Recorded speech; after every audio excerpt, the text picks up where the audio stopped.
we're really excited about today, and we will get started in just a minute.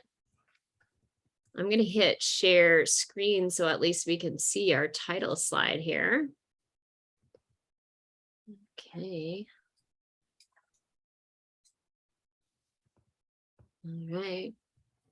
Welcome, everybody. We'll give you just a second. We have people filtering on. It is Thursday already. A lot going on here, so we'll get started in 1 second. So today we have Sabrina Walker Hernandez here to talk to us about getting the right people on the board. So we'll get started in 1 second. If you're just joining us, tell us who you are, tell us about your organization, what city you're in, and welcome. You can use that chat function. And it looks like, and then as we get started, looks like the chat is disabled. Sarah will help and hopefully we can get that chat enabled because that will be key. We'll definitely be using this Q&A tab here for asking questions of Sabrina. And I'm going to go ahead and just get through introductions while Sarah gets hopefully we can get that chat enabled while we're running live here. So welcome. My name is Ann Fellman. I am the Chief Marketing Officer here at Bloomerang, and I'm really excited to host today's Thought Leadership webinar. This is where we bring in amazing people like Sabrina to impart their expertise, their experience, and help us create thriving nonprofits, these organizations that we work with. So again, today's topic, it's all about getting the right people on your board. We are getting started here. And hopefully we can get that chat enabled so that we can have a great dialogue. This is an amazing community where I've seen through these webinars, we help each other out. And so with that, so a couple of housekeeping items. One, we are recording. You will receive the slides and the recording and some other resources today after the session. As you have questions, so we may have to rely heavily on that Q&A tab. So in the console, you'll see Q&A.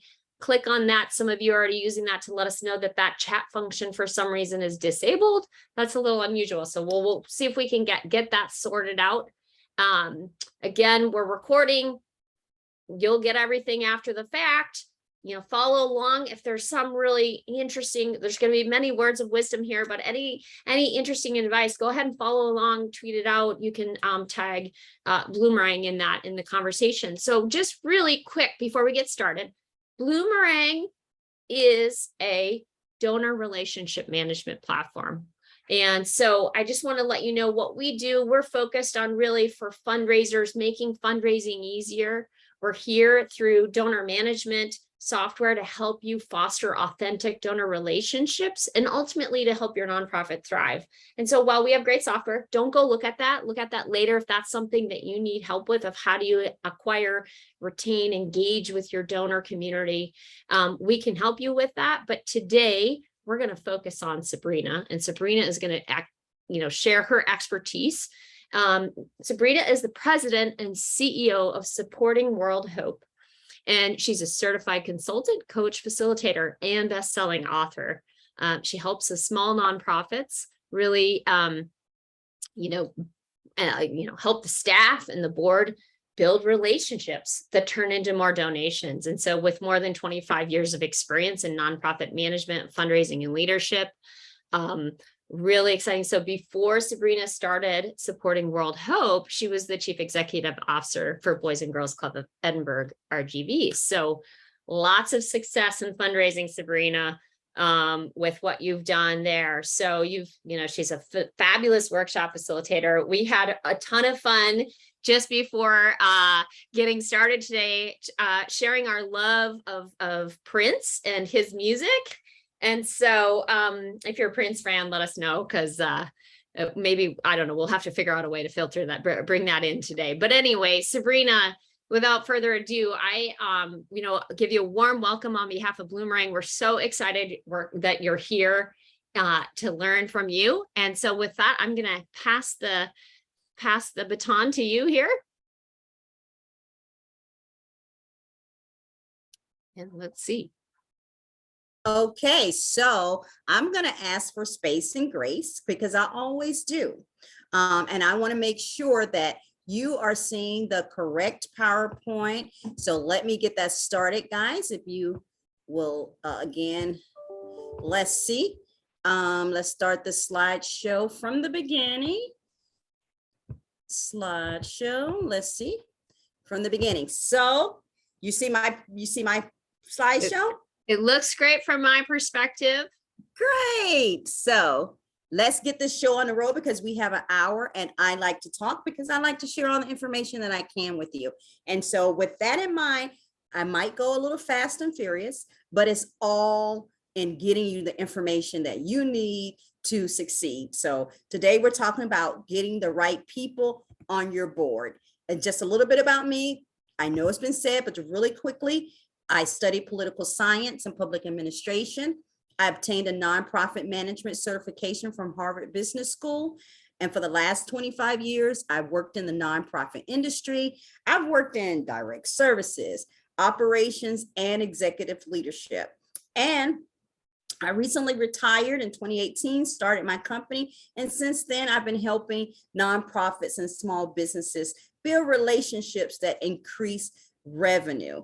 And so in 2018, I was diagnosed with cancer, and that's why I started my company. And people always ask me, why do I keep that in there? Well, I keep it in there because I started it because I want to help nonprofit professionals like yourself who are often stressed out, overwhelmed, overworked, and all of those overs, right? And I love partnering with companies with a heart like Bloomerang who allow me to come and present this information that I've gathered over the years. And so because of that, I do workshops, board retreats, webinars, coaching, and consulting.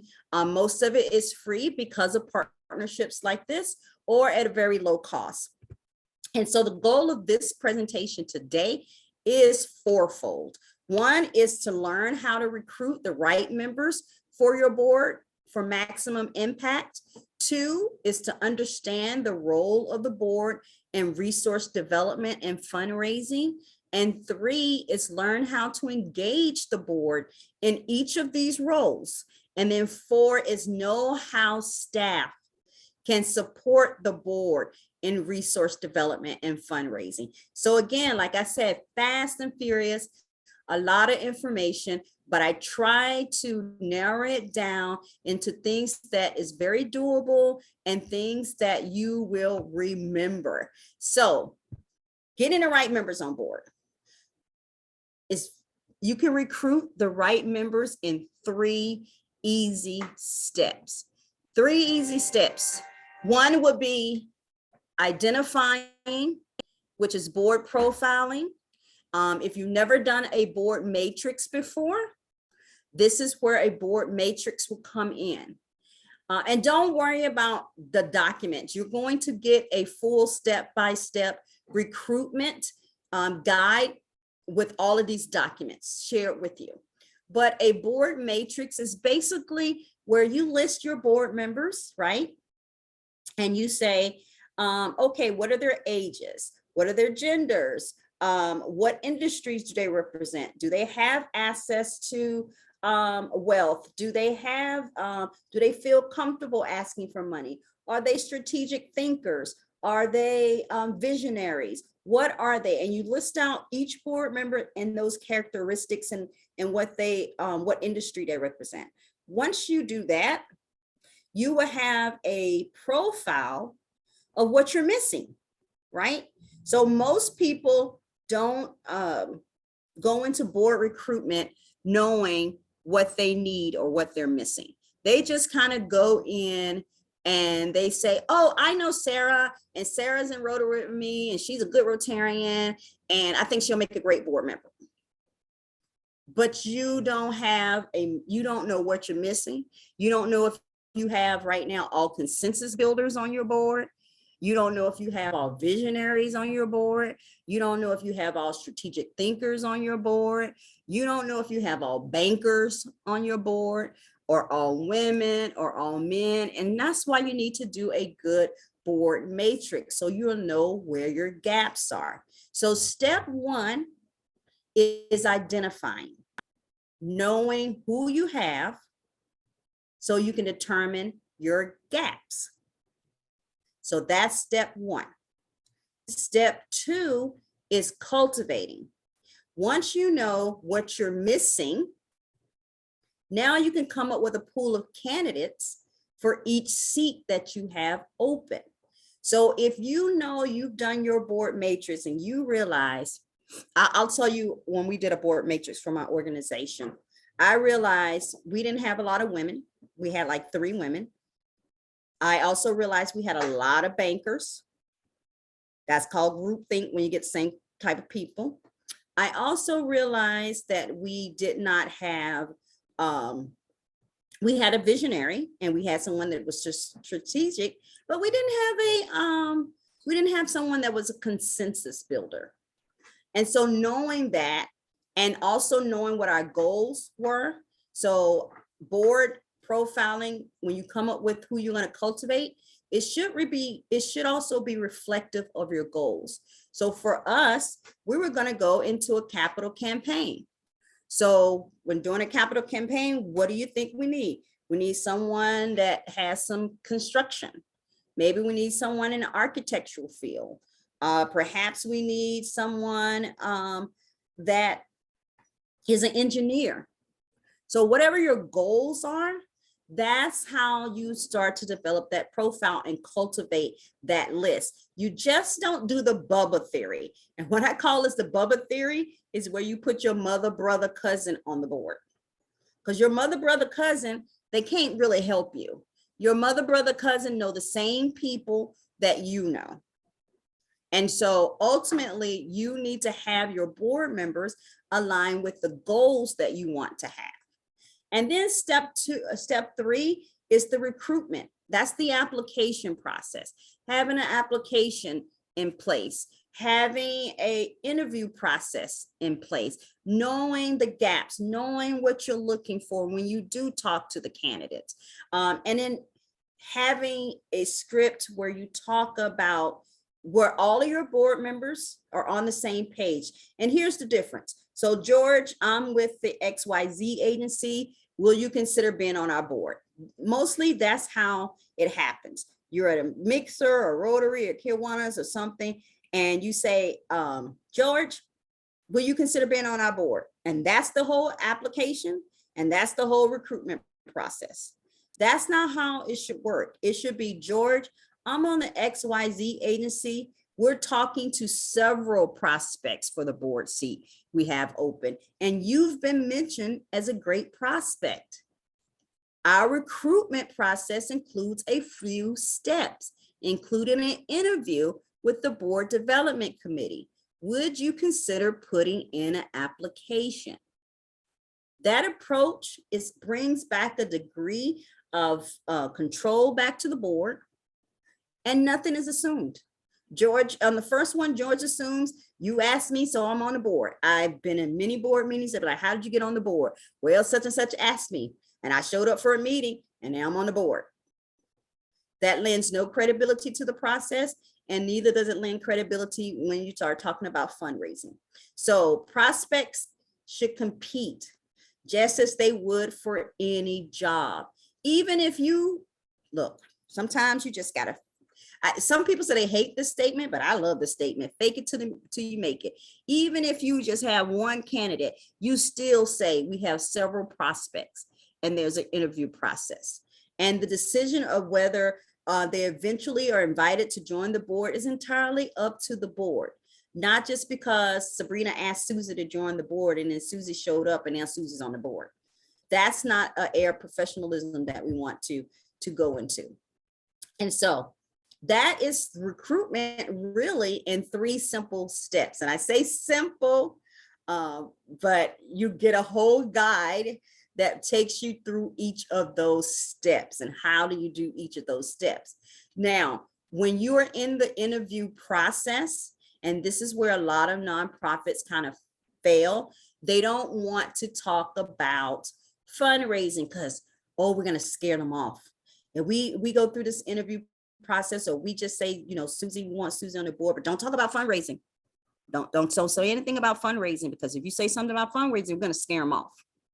I think that is very unfair to the person that you're recruiting for the board, and unfair to you as an organization, because what's going to happen is you're going to blindside them when you start talking about fundraising, when you didn't talk about it before.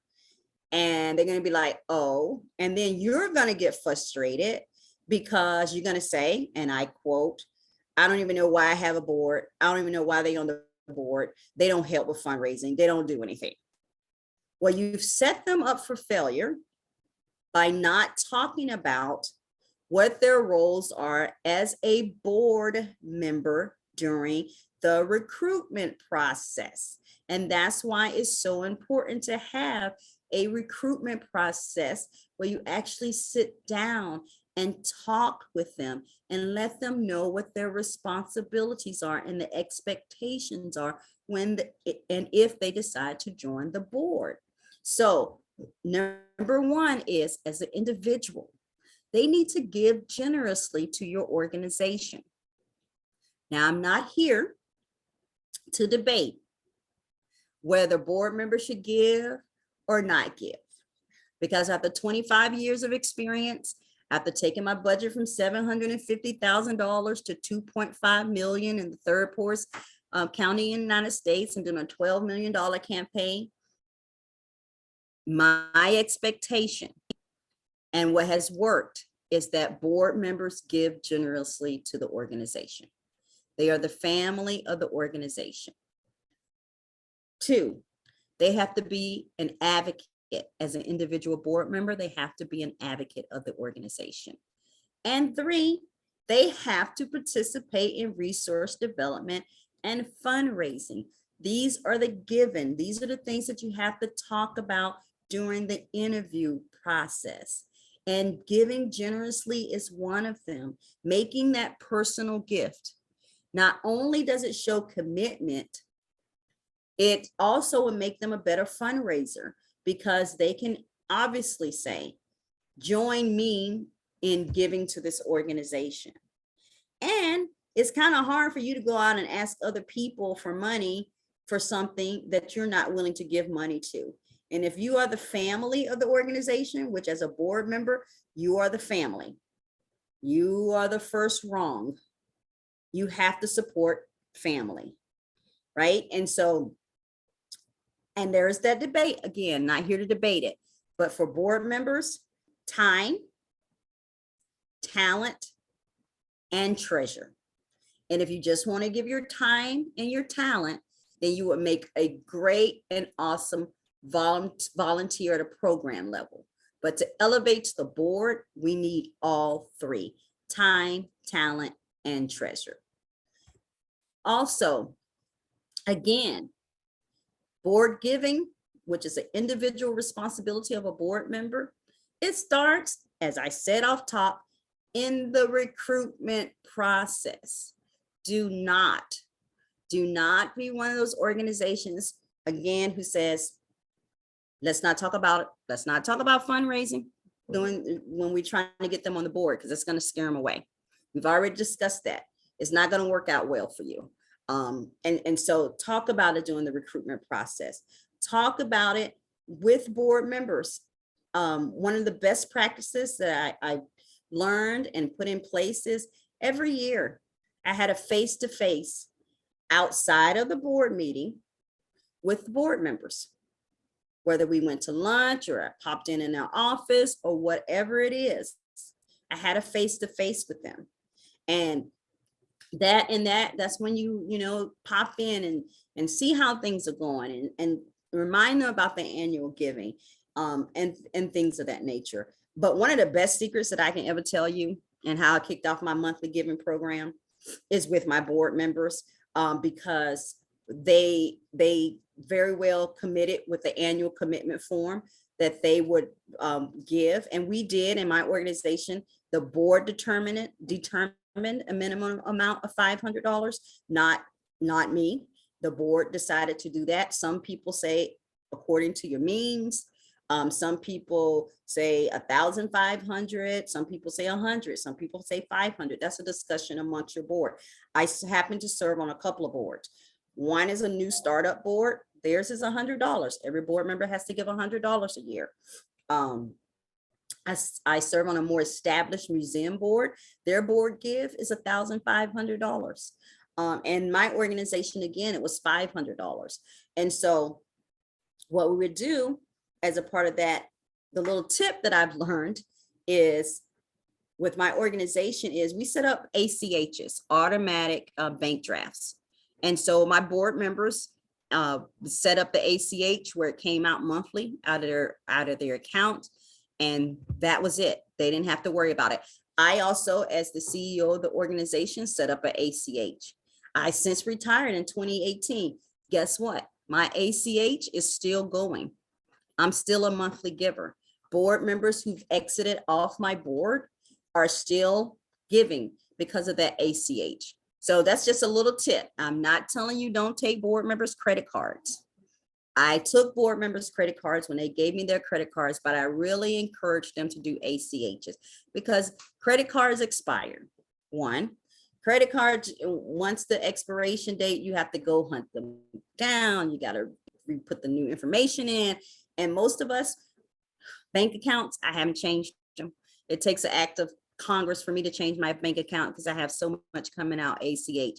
And that's just human nature.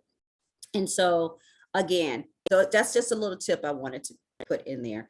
And then also to facilitate board giving, that annual commitment form that you talk about during the recruitment process. And then you just have an accountability process that we'll get more into as we go into this. The other thing individually for board members is board members, when you are recruiting them, you need to share with them that they need to be an advocate for the organization. So what does that mean? That means that they need to spend some time in the nonprofit, learn about what the nonprofit is. They need to share their personal stories. And we're going to get into how do you equip them with personal stories as we travel through this, and have an elevator speech. The elevator speech simply is, what is it that this organization does that you can communicate to someone from traveling from floor 1 to floor 2 in an elevator. And that's all a part of board education, sharing their personal stories, spending time in the nonprofit, and elevator speech. Again, that's all a part of that education, but that's their individual responsibility. Give to the organization and be an advocate, and then participate in resource development and fundraising. And so when we say resource development and fundraising, we've already established that people will say, don't talk about it. Don't talk about it during the recruitment process, because that's going to scare them off. We've established that. And so we know that to board members, fundraising is the dirty F word. That's just no way around that. And when they hear about that, what they think is, they think that they don't like begging, right? They think, I don't like to hear no. They're like, I'm uncomfortable asking for money, or I don't like to ask my friends or strangers for money. I say, who's left after that? Or they say, I don't know any rich people. We do it. I do it. I'm in this industry. We've all had those thoughts. And so understanding that board members, when you're in the recruitment process, they think, or you're maintaining your board, they are having those thoughts. And in the recruitment process, they did not get on your board because they thought it was a great opportunity to fundraise. And not only did they not get on your board because they thought it was a great opportunity to fundraise, you're avoiding the fundraising conversation. So we're setting them up for failure. And so what we have to do to dismantle that is we have to make sure that board members are trained. And not only do we have to make sure that board members are trained, we have to make sure as CEOs and as EDs of our organizations that we too are trained in this conversation that we call fundraising. And so you have to educate them. You have to educate your board. You have to educate yourself, which is what you're doing here today. And you just cannot keep asking your board members to solicit their list. It's just not strategic, and it's not going to motivate anyone. Having been in this game for 25 years and serving on 2 or 3 boards, when someone says to me, solicit your list, my mind goes completely blank, because I go to default. I don't know anybody. I don't know anybody rich. I don't know. It's human nature. It's human nature.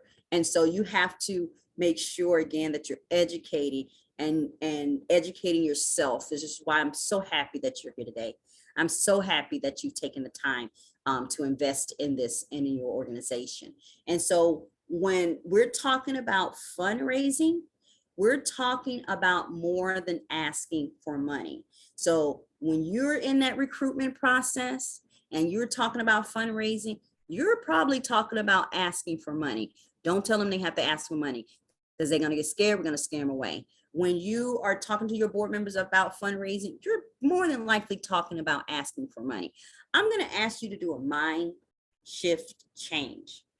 And I'm going to tell you, and I'm going to break it down for you, that fundraising is more than asking for money. It is a donor-centered process. It's about thanking. It's about events. It's about advocating, cultivating, learning, giving. But again, I was an overwhelmed CEO. I ain't have a lot of time. You won't have a lot of time.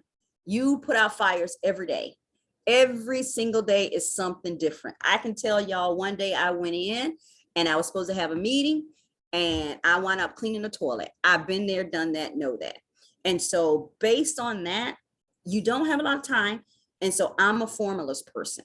And so I said, okay, if I have to raise this money and I need my board members involved in fundraising, and I want to recruit good people who's going to help me in this fundraising process, where do I need to focus my energy? And so have this formula that I hope really helps you. So fundraising, 10% of fundraising is identifying. That means identifying people who your mission may resonate with. If you are a youth development organization, do they like youth? If you're an animal society, do they like animals? If you're wounded warriors, is military their thing? Identifying, simply putting the names on the list, right? Putting the names on the list. It's an exercise that you can get that will be with the step-by-step recruitment guide, but putting their names on the list. And then once you identify, you have to qualify, right? Just because their name is on the list doesn't mean, again, let's go back to the example, doesn't mean they necessarily resonate with your mission. Do they like animals? Are they veteran inspired? Are they youth inspired? All of those things. But on top of that, do they have the ability to give? So that's how you qualify. You get your list of names, and then do they have the ability to give? And do they like your mission? And then 60%, my favorite. This is where I put my time, is that overwhelmed CEO is in cultivation. 60% of fundraising is cultivation, which is building relationships. That's where I spent my time. That's where I had my board spend their time, is in cultivation. Now that was the board members who that was their strengths. And we're going to talk about that. And then we're going to talk about what is cultivation. And then 5%, that big old part that we get scared of because we don't want to talk about during the recruitment process, is asking. That's only 5% of the fundraising process. Trust and believe when I say this, it's only 5%. And then 15% of the fundraising process is maintaining the relationship or saying thank you. So if you add that 60 plus that 15, that's 75% of the fundraising process. That's relationships. That's what fundraising is. It's all about relationships. And that's where I want you to talk about when you're recruiting board members. I want you to talk about building relationships and maintaining relationships. That's what you're going to focus on when we talk about fundraising in these conversations. And so when you are talking to your board members or potential board members during the recruitment process, or your existing board members, you give them a choice. You give them a choice. You tap into their strengths and you give them a choice. Again, some things are non-negotiable. 100% of your board members should be giving personally. And then you have to understand that fundraising process and offer them a range of various options that they can participate in that going to play into their strengths. So let's talk about that range that you can offer them, right? So remember I said 10% is identifying, 10% is qualifying, right? So those who have that strength, those are called door openers. And they can participate in the fundraising process by opening the door to the eventual ask. These are your people that are like your social butterflies, or not necessarily your social butterflies, but these are your people. I'm gonna give you one good example. I had a board member named Millie Smith, and Millie's not a social butterfly. She works in BSA, in the bank, in the back room, and fraud. When we interviewed her for the board, she said, I will not ask for any money. She was very clear. And if I didn't understand fundraising, I would have said, well, maybe you're not for this board. But I did understand fundraising. And so I said, well, what are you willing to do? And she says, I'm willing to introduce you to anyone that I know. And so automatically, my door opener. And so I said, okay. So Millie introduced me not to the bank president, but to the bank owner. And as a result of that, we were able to secure millions of dollars. I got to fly in a private jet to a foundation. We did a $12 million capital campaign because the bank president became the co-chair of it. We had board members from the bank appointed to our board, and they each had to raise $5,000 each. So all of these things came as a result of a door opener. She was able to identify potential donor, which was the bank owner. She built that relationship. She lent out her credibility to us as the organization so we could build that relationship. She generated interest in our organization because she would stop by his office and say, this is happening at the club, or this happened, or they have this challenge. What do you think we should do? She told them, everything that was kind of going on, and kept that relationship maintained and going. And she raised millions of dollars without ever asking for a dime. So cultivation, 60% of fundraising. I love cultivation, guys. I don't know if y'all can tell, but I love to talk. And so it's true what they say, that people give to people, and people want to know, like, and trust who they give to. And your board members can be great cultivators. And so the ways that you cultivate is face-to-face meetings, taking people out to lunch, dinner, jumping on a Zoom with them, all of those things, because since the pandemic, Zoom is very much face-to-face now. Picking up the phone and calling them, right? Inviting them to an event. And I'm not talking about a special event. I'm talking about maybe a house party where they get invited into a home to learn a little bit more about the organization. Inviting them, communicating with them via newsletter, social media, asking them for feedback. These are all the ways that you can cultivate potential donors. Spend that 60% of your time in that arena. Have your board members spend that time in that arena. That's what you talk about during the recruitment process. And I have a very simpler formula that I call 5x5 formula. Basically, one board member has 5 accounts, which is 5 people that they've identified, and they make sure that they touch them 5 times. That's it. Pick up the phone and call them. Take them out to lunch, invite them in for a hands-on volunteer experience. Give them a tour of the facility if you happen to be facility based. Ask them for advice. That's it. That's what you want your board members to do. That's 60% of the fundraising process. That's what you talk about during the recruitment. And then asking.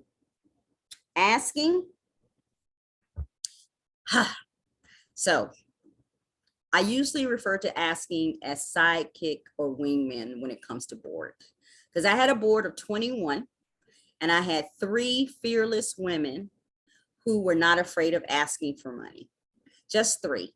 And I was okay with that.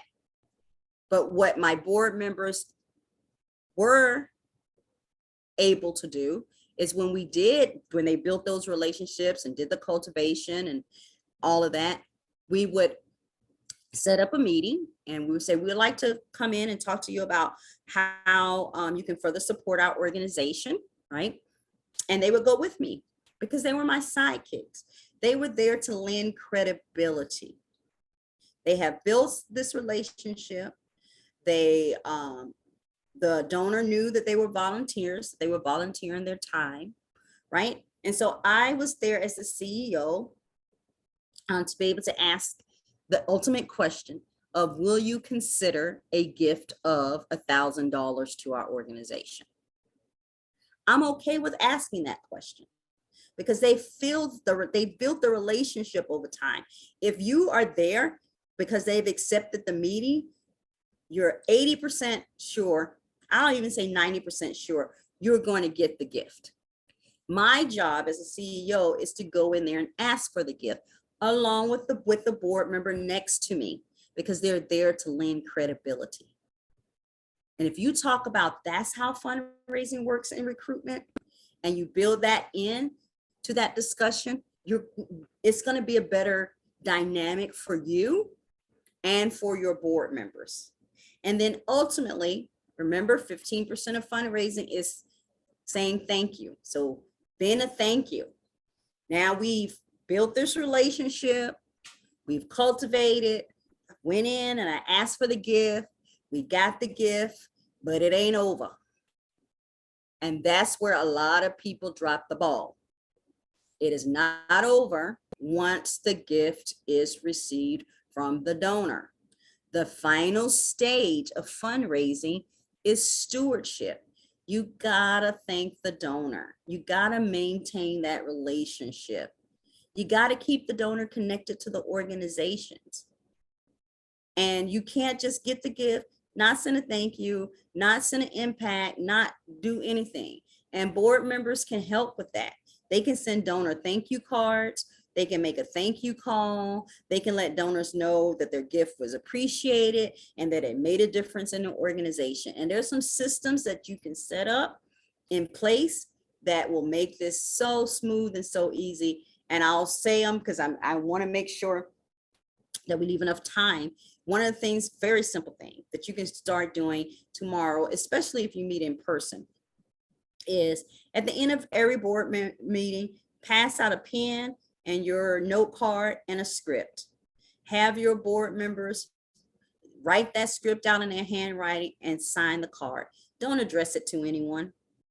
You collect those, have a stockpile on your desk. When the gift comes in, you add the donor's name and you put your signature next to it and you ship that baby out. And that's how board members are involved in the stewardship process. Very easy, very smooth. And that's the fundraising process. And so, again, there are ways that you can engage your board members' heart, minds, and passion for fundraising. And that's your role as a CEO. This is where I get excited because I serve as a CEO and this is what I like to do. You have to focus your board. You have to inspire your board. You have to ready your board and you have to engage your board. So remember when I talked about you have to make your board, your board members should be an advocate and share stories and all that. So this is how you focus your board and how you make those advocates. You start your board meetings out with mission moments. Takes 5 minutes of your agenda. Mission moments. I happen to be in youth services. I know I was very lucky very lucky. So I would have a kid come in and they would say, this is why I come here. This is what it means to me. This is my age. This is my school, blah, blah, blah. Board members would ask a couple of questions. And what the board members were hearing is that child's story, because we remember stories. If we don't remember stats or anything like that, but we remember stories. And so every board meeting, they got equipped with another story. And so that's 12 stories. When they're out at a mixer, or they're out at a Rotary meeting, or they're out anywhere, they can say, I learned about this kid, and this is with a story, right? If you happen to be an animal shelter, bring in an animal. Tell them, how did we rescue? How did they come in? Where are they at on their journey? I was involved. I was not personally involved, but I've heard of where a zoo brought in a snake to their meeting. I don't like snakes, y'all. I can tell you that right up front. But very interesting. They brought in a snake. The board members got to touch the snake. They learned about the snake, all those myths that was happening about the, we have in our mind about the snake was dispelled. They got to ask questions about it. Those are mission moments, right? I serve on a museum board, and what they do is they put little exhibits up around the room. Every time I go to a board meeting, I get to read another part of the history of the area. Those are mission moments, those simple things that you can do. And then to focus your board and focus them on real outcomes and results is you end your board meeting with pictures of the kids, in my case, with real outcomes from your programs. So we were able to service 100 kids. Of those 100 kids, 50% of them score increased on being able to resist drug and alcohol. But it's more about that picture and that stat there, it's making it fun. So focus your board and then inspire your board. So how do you inspire your board? You make research development and fundraising fun. How do you do that? You have to have a plan. And my board came up with their own plan. They got points if they developed this whole point system. And at the end of the year, if they got 15 points, they went out to this grand steak dinner that another board member paid for. So it's really awesome. And then I had this little system called Board Buzz. And Board Buzz was really, guys, it was an email. It was an email where I thanked board members. And it said, thank you, Ella, for attending that superintendent meetings with me today. Thank you, Todd, for reviewing those HR documents. Thank you, Eddie, for whatever it was. And the reason I did that is because I wanted the other board members to see how other board members were contributing in between meetings and giving them that glory and those points so that they could emulate that behavior. And so that's how I made it, in my head, fun for them. And that was my plan. And then readying your board with proper training, practicing. If you want them to ask, then you got to practice that ask, right? And educating them on that donor fundraising cycle, letting them know, guys, if you don't ask for money, I'm okay with that.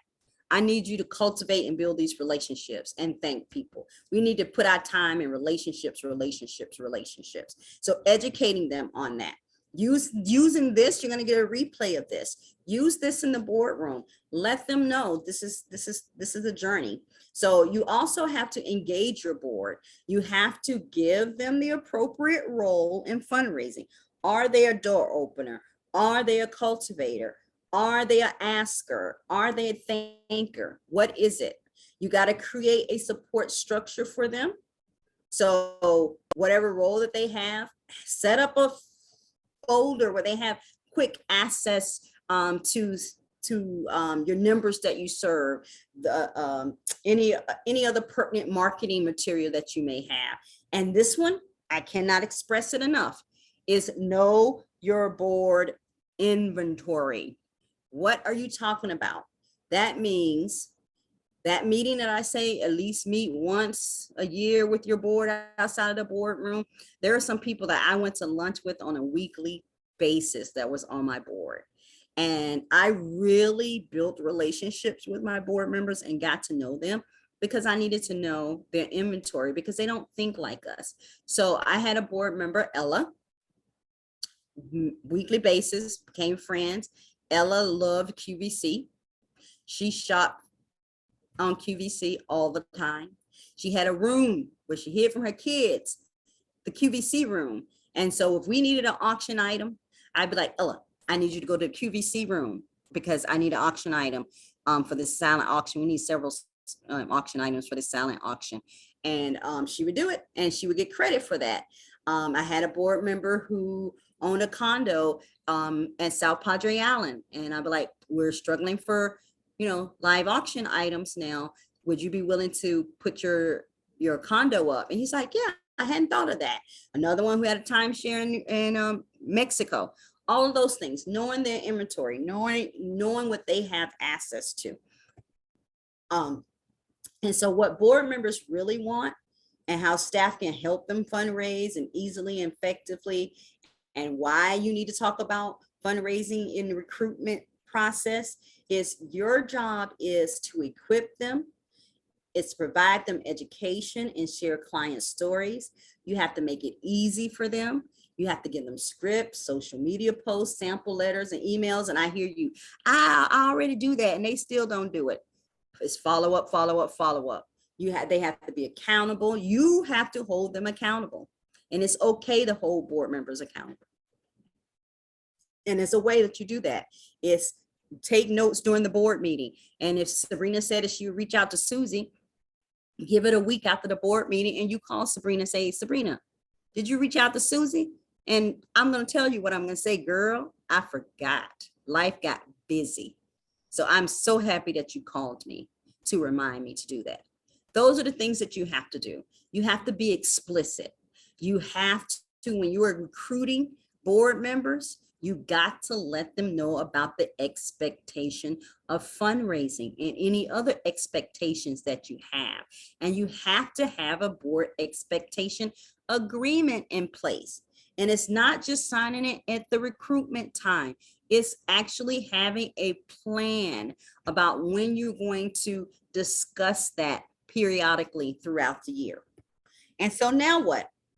How do I start the transformation? You start the transformation by holding a board retreat. You ask each board member to sign up personally for one or two of the critical fundraising related jobs you may have brainstormed. And when I'm talking about it again, I'm talking about the cultivation. Are they going to call people? Are they going to take them out for lunch? Are they going to ask for feedback? Are they going to hold a house party? All of those things. And you got to make sure someone follows up. You can't expect movement forward without a nudge or support. And you have to make sure someone continues to follow up and not yourself get frustrated in the process. Well, I told them, it takes 7 times to get movement forward one time. And you're not dealing with just one person. Most of you are dealing with 7 board members. So yes, when you feel like a broke down, repeated record, yes, you will. But you will see it in the end results.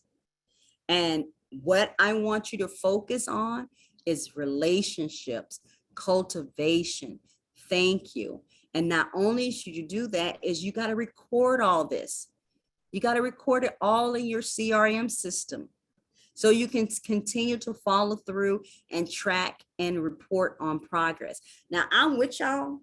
I was one of those CEOs. I didn't understand why I needed a CRM system. I can do this all in Excel.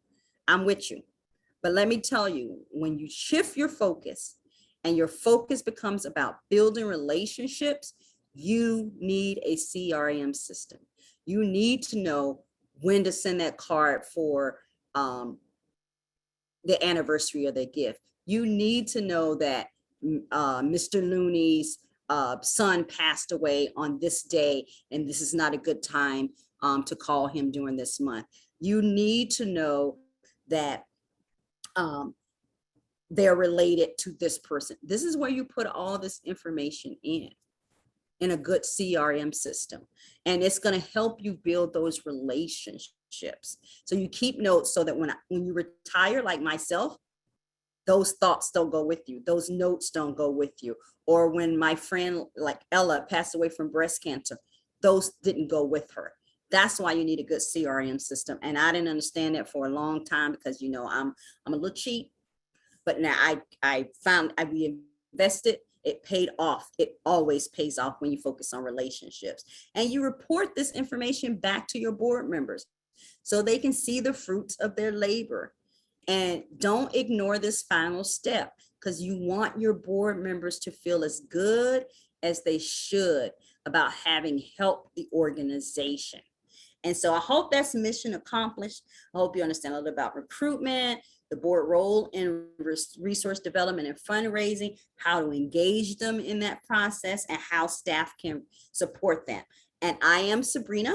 Again, this is my contact information. I am always available. And guys, that's my real cell phone number. I answer my cell phone. Well, you call, I don't know your number. I listen to voicemails. There is a difference. So this is my contact information. I'm going to stop share and see what questions that you have. Well, we have a lot of great questions coming in. So thank you everybody for your participation. So right away, kind of at the start, Alex asked if maybe in your kit, the resource link that you have, Sabrina, can we get a board profiling matrix sample, or do you know of a place to point us to? Yes, it is in that step-by-step guide. It will be a link there with the actual document and a sample for you to walk through it. Fabulous. Okay, so for everybody, we're recording, the slides are going to get sent out, the recording is going to sent out, and the resources that Sabrina just mentioned will get sent out as well. So you will receive that. Someone else asked about what are the personal identifiable information protection responsibilities? So we talked about PII, right? What are the responsibilities of the board as members who have a more public profile for an organization? So of course, with board members, everything, the confidentiality is very important, right? And so having that confidentiality of what happens in the boardroom stays in the boardroom is critical. But information that is received should, I believe, go into CRM system as far as, speaking points of if someone's wife passed away or someone,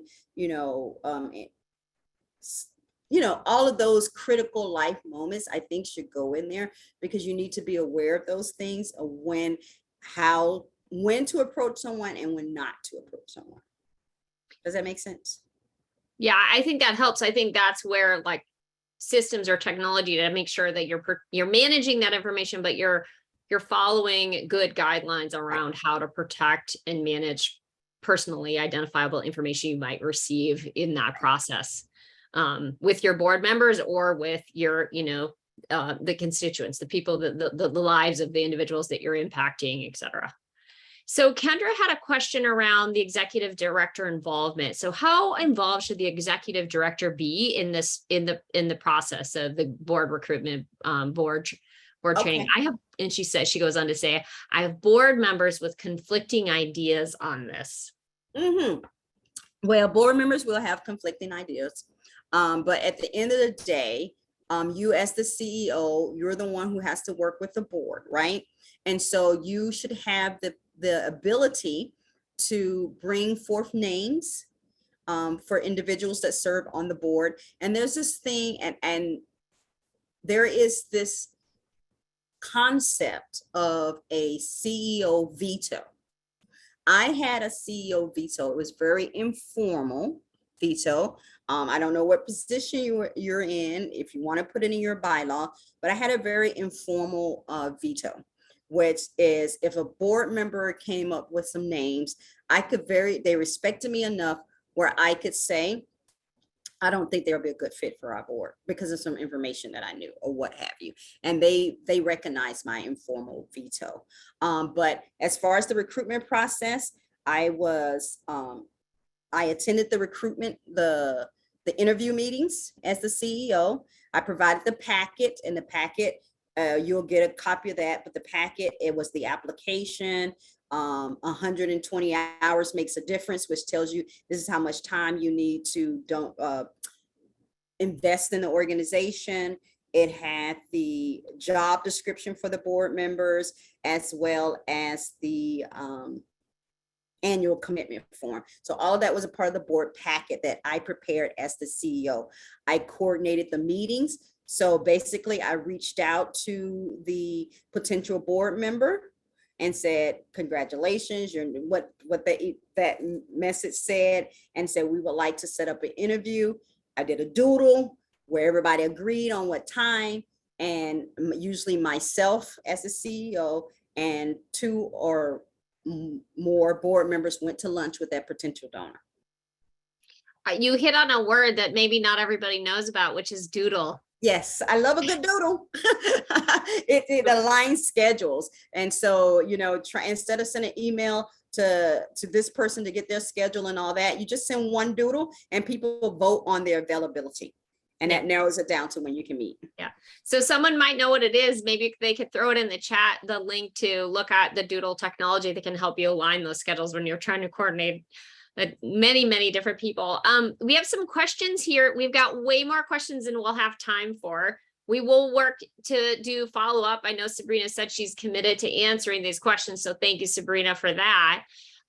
Okay, so a couple of questions around give, get, and let's see. So does giving have to be a non-monetary gift? What about sweat equity? And then kind of also related to that, what about give and get, or give or get?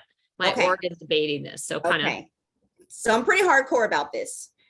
Board members, time, that's your sweat equity. Talent is sweat equity as well. And treasure. Treasure is your money. All three need to be components if you are a board member, right? You're the family to the organization. I need all three. If you don't want to give your treasure, then you make a great program volunteer, and I thank you for your service. That is just Sabrina's hardcore line, because that's what worked for my organization. You have to remember, I was in the 3rd poorest county in the United States and had to raise $2.5 million. So I couldn't raise $2.5 million from sweat equity. And I couldn't do that with a for a $12 million capital campaign. So where the conversation comes in is how much. Now, some people, this is where the get or give comes in. Some people say you give according to your means. And some people say, let's set a minimum amount. And I went through those. One board I have is 100. Another one's 500. Another is 1,500. Now, of course, 1,500, there's going to be some people that are not going to be able to serve on your board because they don't have the means to write that check, right? And 500 even sometimes as well. So that's why a lot of people go with according to your means. I've had a board member tell me he does not like according to your means because then he has to make a decision and he just wants to be told what to do. So you have to play it. You have to play it either way, right? Now the give, that's the give. Now the get, on my board, we had a give of 500, but we had a get of 5,000. Now that get of 5,000, you got credit for everything. That's why knowing your board inventory makes sense to me. Because if Ella gave an auction item from her QVC closet and it went for $300 in the auction, then she got that $300 credit. If Joe donated his condo and it went for $1,000 in the live auction, then he got that $1,000 credit. So that's why that inventory conversation is so important. That's great. Okay. There are lots of great questions. I'm going to do this kind of last one and hopefully we can keep it a little bit tight because it's a bit of a big one, but it's about finding. So Larry, Carrie, and Lisa, we're all asking around, like, how do I find the board members that, have the skills we need, that are passionate about our purpose? Like, how do we go about, like, do you have any recommendations of like, what stones to turn over to find great board members? Yes. So the first stone is do your board matrix. Know what you're looking for. The second stone is if you're trying to run your organization from your office, you're doing yourself a disservice. You have to get out there. You have to network. You have to get involved. You have to go to the chamber mixes. You have to go to the Rotary Club. You have to do all of those things. And then I always say that a good board, like I always have some low-hanging fruit when it comes to board members. One would be bankers. Banks are required to give back to the community. A lot of people don't realize that, but that is a part of that FDIC mess that they have going on, right? They're required to. So connect with your local banker. And then always say, try to get someone from marketing and someone that's a program specialist, that if that's in the phase that you're in. But in that step-by-step recruitment guide, there's going to be a mapping tool where you're going to lay out dump all of those people that you know. And I like to put people in buckets. So for example, if I am a youth development organization and I'm trying to do a workforce program, I'm going to dump everybody that I know into that workforce bucket into that bucket. And then I'm going to vet each person. So that's kind of how you do it. And it'll go through that process. And then someone says, what do you do with board members who do not give nor adopt the get policy? Misty, I'm just going to tell you, Misty, at some point, you got to draw sand in the line, Misty. And you have to, there's a couple of ways you can do this.